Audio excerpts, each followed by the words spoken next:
Jeta në muajin shkurt është më e shtrenjtë për gati 1.000 denar krahasuar me janarin, ndërsa shpenzimet për një familje 4 antarëshe për 2 muaj janë rritur për mbi 2.000 denar. Shporta minimale sindikale për shkurt arrin 67.382 denar, ka llogaritur lidhja e sindikatave të masionisë. Me banesë të marrë me qira prej 60 metrash katror, vlera rritet në 82.757 denar. Секое семејство на работниците е посиромашно за 2.000 денари за само 2 месеци.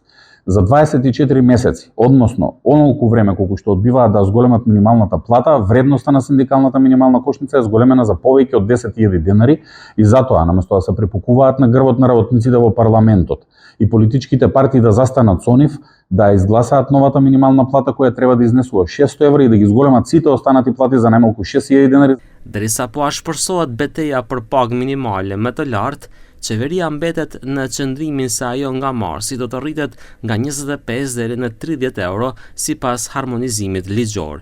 Ministri Durmishi këtë ditë në pyetjet e deputetëve akuzoi opozitën se po bën marketing politik me pagën minimale. Во основа на Евростат податоците, куповната моќ на нашата држава е пред Турција, Црна Гора, Бугарија, Чешка, Естонија, Албанија.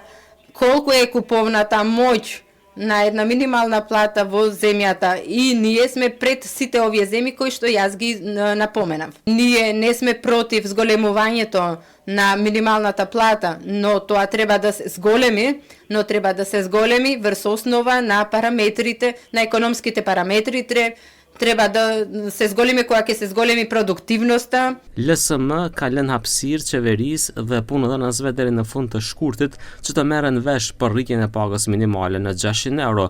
Në të kundërtën, për mars paralajmërojnë protesta dhe grevë të përgjithshme në sektorin publik dhe privat.